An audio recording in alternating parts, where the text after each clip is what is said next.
अस्सलामु अलैकुम वरहमतुल्लाहि वबरकातुहू।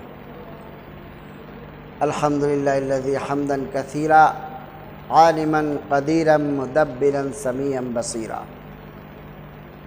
वदाइयन इलल्लाहि बिइज़्निही व सिराजम मुनीरा नशहदु अल्ला इलाहा इल्लल्लाह वहदहु ला शरीका लह नशहदु अन्ना मुहम्मदन अब्दुहु व रसूलुहु।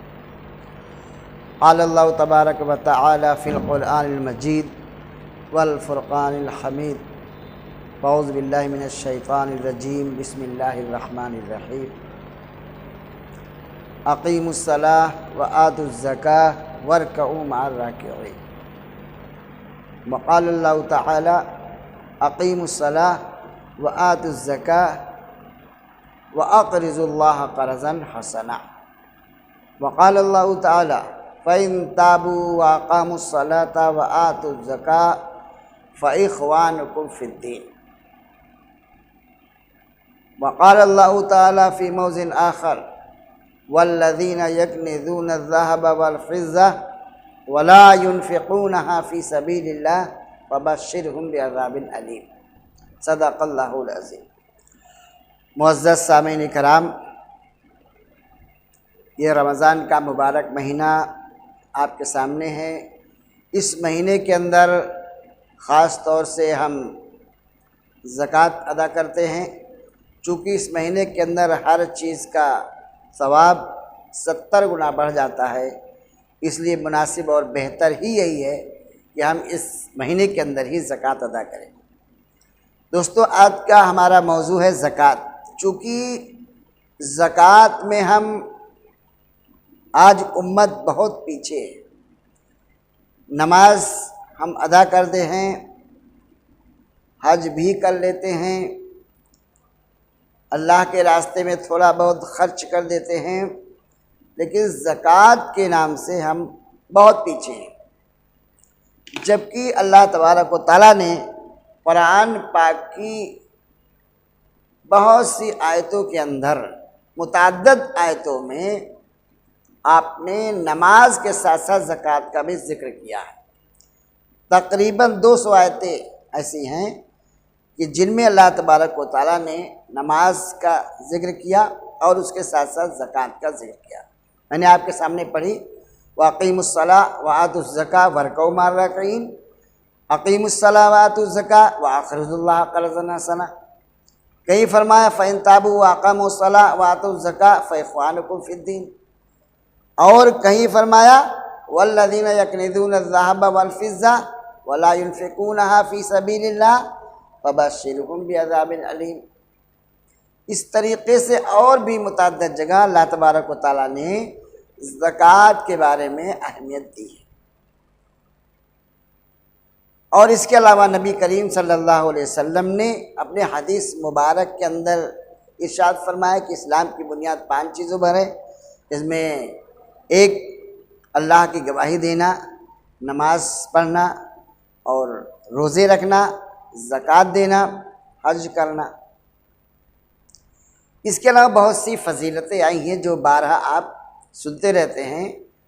और ख़ास फजीलत ये है कि जिस माल की ज़कात दे दी जाएगी, अल्लाह के नबी सल्लल्लाहु अलैहि वसल्लम का वादा है और अल्लाह तबारक व तआला का वादा है कि उस माल को ना तो आग छू सकती है और ना हमारा ज़ाय हो सकता है।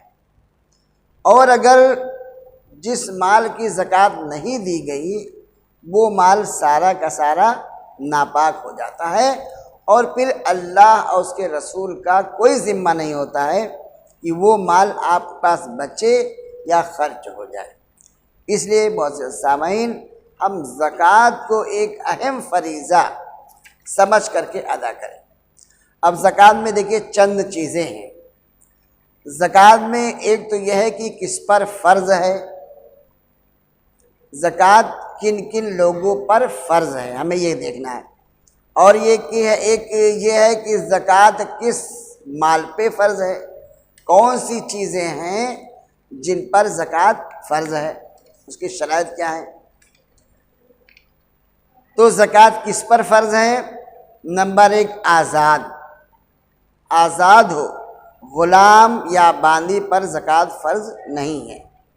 नंबर 2, मुसलमान हो, वो चाहे मर्द हो या औरत, जितना हक मुसलमान मर्द पर है उतना ही हक मुसलमान औरतों पर भी है। अगर मर्द साहिब निसाब है या औरत साहिब निसाब है तो औरत पर भी फ़र्ज़ है, मर्द पर भी फ़र्ज़ है। तो मुसलमान मर्द हो या औरत, काफिर पर ज़कात फ़र्ज़ नहीं है। नंबर 3, आकिल, अक्लमंद हो, समझदार हो, नासमझ ना हो, पागल ना हो, मजनू दीवाना। यानी अगर मुसलमान है तो अक्लमंद भी हो, मजनू पागल दीवाना पे फ़र्ज़ नहीं है, क्योंकि वो जो अपने होशी में नहीं है तो उस पर ज़कात फ़र्ज़ नहीं है। चौथी शर्त है बालिग, बालिग मर्द हो या औरत, नाबालिग पर ज़कात फ़र्ज़ नहीं है, क्योंकि अहकाम जो लागू होते हैं अल्लाह तबारक व तआला के फ़राइज़ के, वो बालिग होने के बाद ही होते हैं। बच्चा जब बालिग हो गया 15 साल का या बच्ची बालिग हो गई 15 साल की हो गई तो उस पर नमाज फ़र्ज़, रोज़ा फ़र्ज़, हज फ़र्ज़, ज़कात फ़र्ज़। हाँ, ये अलग बात है कि जब बच्चा बालिग हो गया, अब अगर वो साहिब निसाब हो गया तो वो सारी चीज़ें उस पर फ़र्ज़ हो गई, लेकिन अब साहिब निसाब अगर नहीं हुआ तो उस पर फ़र्ज़ नहीं होगी। अब बालिग नाबालिग की हद क्या शरीयत ने मुकर्रर की है? 2 चीज़ें मुकर्रर की है। एक तो बच्चा या बच्ची 15 साल के हो जाए, दूसरी चीज़ अगर बच्चा या बच्ची 15 साल के ना हो लेकिन बुलूगत की कोई निशानी अगर दोनों में ज़ाहिर हो जाए तो बच्चा या बच्ची बालिग मान ली जाएगी। तो ये ज़कात फ़र्ज़ हो गई इन 4 चीज़ों पर। अब किन किन मालों पर ज़कात फ़र्ज़ है, हमें ये देखना है किन मालों पर ज़कात फ़र्ज़ है। नंबर 1, सोना और चांदी। नंबर 2, नक़द रुपया पैसे। नंबर 3, माल तिजारत। नंबर 4, जानवर मवेशी। नंबर 5, ज़राई पैदावार यानी खेती पर, या इसी तरह से नंबर 6, ख़जाने और कान वगैरह। इन चीज़ों पर ज़कात फ़र्ज़ है। लेकिन अब इसमें और भी शर्तें ये हैं, तो ज़कात इन चीज़ों पर फ़र्ज़ है और ज़कात फ़र्ज़ होने के शराइत क्या हैं, यानी ये सब माल हों जो बताया गया, नक़द, सोना चांदी या तिजारत का माल, तो ये कब फ़र्ज़ होंगे? फरमाया कि जब नंबर 1 वो माल जो बक़द्रे निसाब हो या उससे ज़्यादा हो, यानी हमारे पास माल है जब निसाब के बराबर हो जाए या उससे ज़्यादा हो जाए। नंबर 2, मिल्कियत ताम हो, यानी जो माल हमारे पास है, सोना चांदी रुपया पैसा, हम उसके मालिक हो मुकम्मल तरीक़े से, हमारे कब्ज़े में हो। अगर हमारे कब्ज़े में नहीं है तो उस माल पर ज़कात नहीं है। नंबर 3, ये जो भी माल हमारे पास है ये ज़रूरियात ज़िंदगी से ज़ायद हो, यानी जो हमारा तिजारत का माल है या जो सोना चांदी है या इसी तरीक़े से ये जो भी माल हमारे पास है ये असली ज़रूरियात से ज़ायद हो। नंबर 4, निसाब कर्ज़ से खाली हो, यानी जो भी हमारे पास माल है हम कर्ज़दार ना हो। अगर मिसाल के तौर पे हम निसाब को पहुंच जाते हैं, हमारे पास 40,000 रुपये हैं लेकिन 40,000 का कर्ज़ है तो हम पे ज़कात फ़र्ज़ नहीं है। 5वीं शर्त यह है कि ये तमाम माल बढ़ने वाला हो, माल नामी होना शर्त है। वो चाहे फितरी तौर पर बढ़े जैसे कि सोना चांदी या तिजारती माल हम लाते हैं वो बढ़ता रहता है। तो ये चीज़ें 5 चीज़ें शर्त हैं, इन चीज़ों पर ज़कात हमारे लिए फ़र्ज़ हो जाती हैं। अब ज़कात कितनी फ़र्ज़ है? आम तौर से हम लोग सुनते हैं कि जिसके पास 7.5 तोला सोना हो या 52.5 तोला चांदी हो, उस पे ज़कात फ़र्ज़ है, लेकिन हम समझ नहीं पाते। इसके हदीस है अन अलीजिन, हज़रत अली रज़ी अल्लाह ताला अन्हु से रिवायत है कि उन्होंने फरमाया या अली लैसा फ़ी ज़्हाबि ज़कात मालम यबलुगा 20 मिस्क़ालन फ़इज़ा बलगा 20 मिस्क़ालन फ़फ़ीहा निस्फ़ु मिस्क़ाल। अय अली, सोने में ज़कात नहीं है जब तक कि वो 20 मिस्क़ाल को ना पहुँच जाए। यानी जब सोना 20 मिस्क़ाल को पहुँच जाए तो उसमें ज़कात कितनी है फ़र्ज़? निस्फ़ मिस्क़ाल। अब 20 मिस्क़ाल कितना होता है? एक मिस्क़ाल जो होता है वो 20 क़ीरात का होता है, और 20 क़ीरात का वज़न इस वक्त 4 ग्राम 374 मिलीग्राम होता है। 4 ग्राम 374 मिलीग्राम होता है। तो इस हिसाब से 20 मिस्क़ाल की जो वज़न बनता है वो 87 ग्राम 480 मिलीग्राम बनता है। 87 ग्राम 480 मिलीग्राम, यानी जिसके पास 87 ग्राम 480 मिलीग्राम सोना है उस पे ज़कात फ़र्ज़ हो गई। अब कितनी फ़र्ज़ हुई? हदीस में आया है 20 मिस्क़ालन फ़फ़िया निस्फ़ु मिस्क़ाल। निस्फ़ मिस्क़ाल का वज़न क्या है? 4 ग्राम 374 मिलीग्राम, ये निस्फ़ मिस्क़ाल बनता है। तो 2 ग्राम 187 मिलीग्राम बनता है।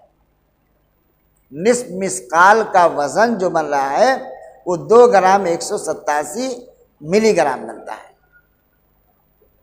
यानी कहने का मकसद यह है कि 20 मिस्क़ाल में जो आधा मिस्क़ाल है, आधा मिस्क़ाल का वज़न कितना होगा? 2 ग्राम 187 मिलीग्राम का होता है, और ज़कात बन रही थी कितने में? 87 ग्राम 480 मिलीग्राम। तो हम लोग जो सुनते थे कि 7.5 तोला सोना, 7.5 तोला सोना का मौजूदा वज़न जो बना है वो 87 ग्राम 480 मिलीग्राम। अब अगर किसी के पास 87 ग्राम 480 मिलीग्राम हो गया तो उस पर ज़कात फ़र्ज़ हो गई। ठीक है। इसी तरीके से दूसरी हदीस में आया है चांदी के बारे में। अल-अमर बिन हज़म से रिवायत है कि लैसा फ़िया सदक़तुन हत्ता तबलुगा 200 फ़फ़िया 5 दराहिमा। यानी चांदी में जब तक कि 200 दिरहम ना पहुँच जाए जब तक ज़कात नहीं है। जब 200 दिरहम को चांदी पहुँच जाए तो उसमें 5 दिरहम चांदी ज़कात निकाली जाएगी।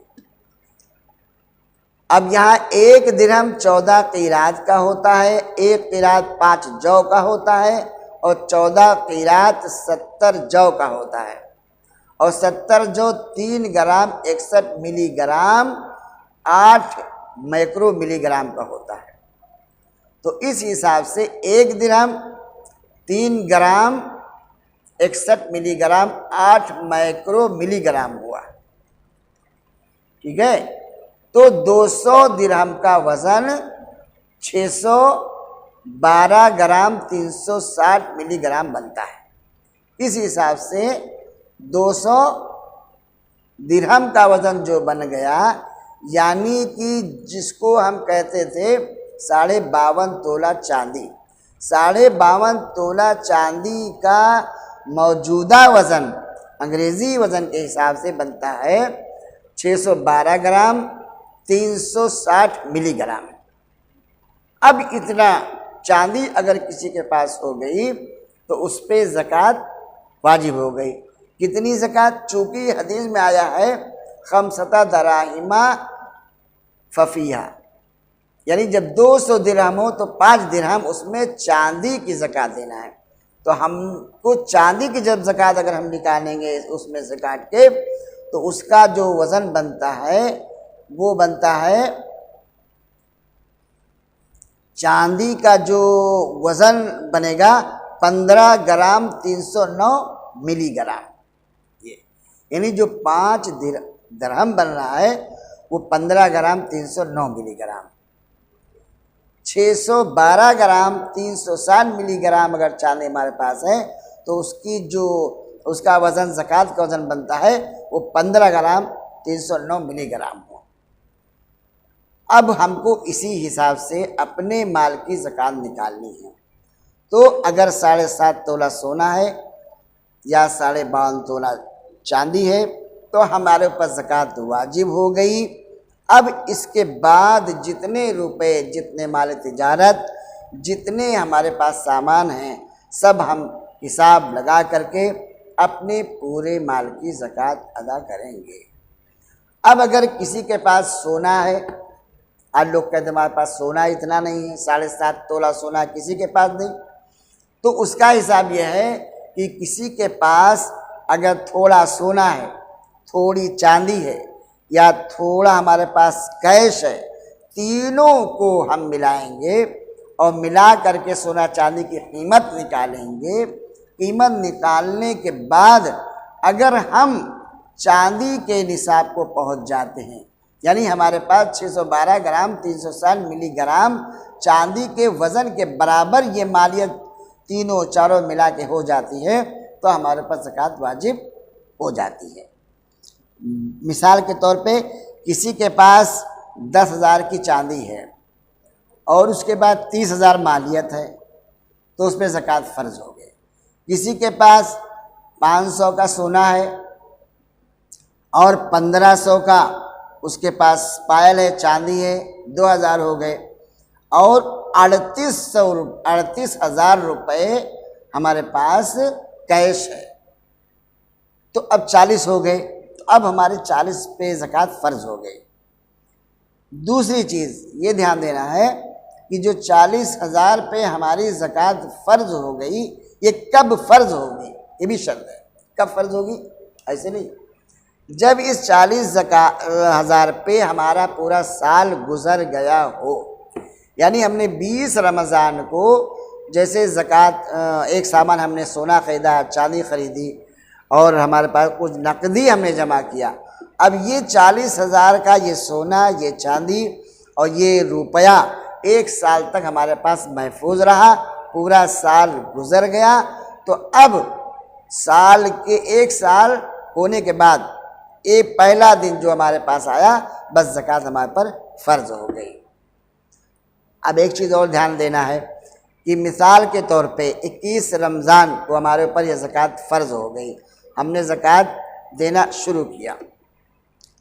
अब 10 दिन के बाद हमारे पास और माल आ गया, 50,000 रुपया और आ गया, तो अब उस 10 दिन पे जो बढ़ा है हमारे इसी साल के अंदर, अब उस पे साल का गुजरना ज़रूरी नहीं है। अब उसी 40,000 जिस दिन हमारे पास ये निसाब मुकम्मल हुआ था, उसी दिन से गोया कि हम साहिब निसाब हो गए। अब साल में बीच में 10,000 की आमदनी बढ़ गई, 20 की बढ़ गई, 50 की बढ़ गई, तो हमें आखिरी रमज़ान 20 जो ज़कात निकालेंगे, कुल मालियत की ज़कात निकालेंगे। अब कुल मालियत मिला के मान लो हमारे पास 5 लाख हो गए, तो अब 5 लाख की ज़कात हमको निकालना है। तो 2.5% के हिसाब से 1 लाख की ज़कात जो बनती है वो 2,500 बनती है। इस हिसाब से 5 लाख की ज़कात 12,500 आपकी बन गई। और दूसरी चीज़, एक बात और ये ध्यान रखना है कि जो हमें ज़कात ये अदा करनी है, ये कमरी महीना से, हमारे चांद महीने से, चांद के महीने से हम अपनी गिनती शुमार करेंगे। यकुम मुहर्रमुल हराम से लेकर के जो हमारा साल शुरू होता है और 29 या 30 ज़िलहिज्जा अगर है, तो हम अपने इस साल को कमरी महीने से शुमार करेंगे। उम्मीद है कि आप लोग समझ गए होंगे। अल्लाह ताला हम सबको सुनने ज़्यादा अमल की तौफीक अता फरमाए। वमा अलैना इल्लल बलाग।